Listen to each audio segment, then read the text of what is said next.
कोई स्त्री रिश्तों को निभाने में सहती है बहुत कुछ मुश्किलें। उसका दिमाग, दिल और रूह तक किसी का निष्ठापूर्वक साथ निभाने को झेलता है इतने आघात और झटके कि दूसरा आदमी आता ही नहीं उसके दिलो दिमाग में।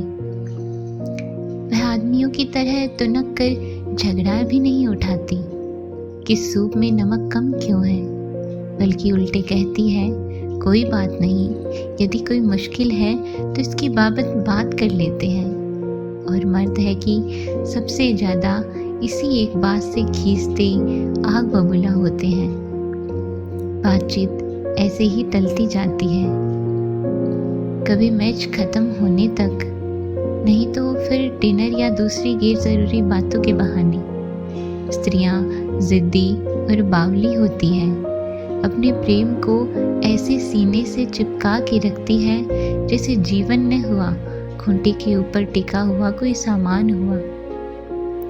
यही वजह है कि वे चाहती हैं तफसील से बातचीत करे और साझा करे अपना दुख दर्द।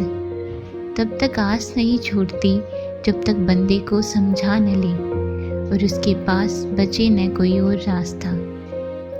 स्त्रियां देख ही लेती है दूर कहीं कोई उजाला और खोल डालती है अपनी व्यथा का पिटारा। पर यह सब करके उनको अक्सर जवाब क्या मिलता है? अपनी यह बकवास अब बंद भी करो।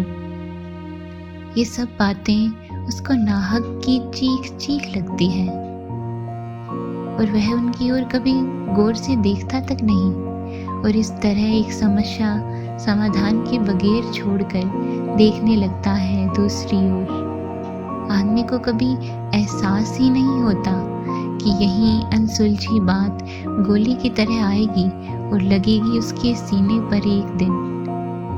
आदमियों की निगाह में यदि स्त्री करती है गिले शिकवे या बार बार दोहराती रहती है एक ही बात, आदमी को समझ जाना चाहिए कि उसकी आस अभी टूटी नहीं है और रिश्ता उसके लिए बेशकीमती है। वो सब कुछ के बावजूद उसे निभाने को आतुर है, रहना चाहती है साथ, सुलझा के तमाम बदशक्ल गांठें, और इसी पर उसका सारा ध्यान, क्योंकि बंदे से अब भी करती है खूब प्यार।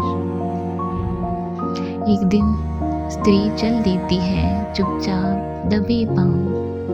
यह उसके प्रस्थान का सबसे अहम पहलू है और जाहिर सी बात है कि आदमी इस बात को समझ नहीं पाती।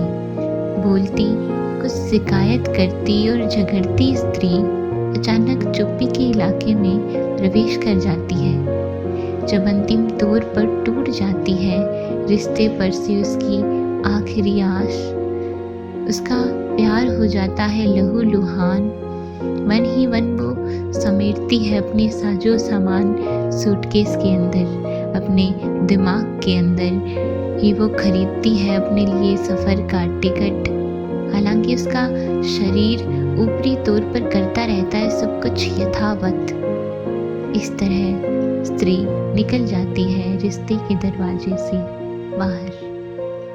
सचमुच ऐसे प्रस्थान कर जाने वाली स्त्री के पदचाप नहीं सुनाई देते, आहट नहीं होती उसकी कोई। वह अपना बोरिया बिस्तर ऐसे समेटती है कि किसी को कानों कान खबर नहीं होती। वो दरवाजे को भिड़काए बगैर निकल जाती है। जब तलक सांझ को घर लौटने पर स्त्री खोलने को रहती है तत्पर दरवाजा, समझता नहीं आदमी उस स्त्री का वजूद। एक दिन बगैर कोई आवाज़ किए चली जाती है स्त्री चुपचाप।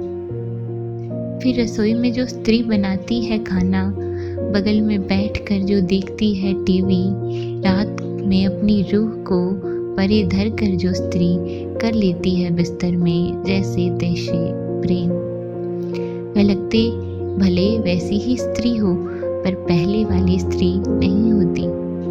स्त्रियों के कातर स्वर से, उनके झगड़ों से डरना मुनासिब नहीं, क्योंकि वे इतनी शालीनता और चुप्पी से करती है प्रस्थान कि कोई आहट भी नहीं होती।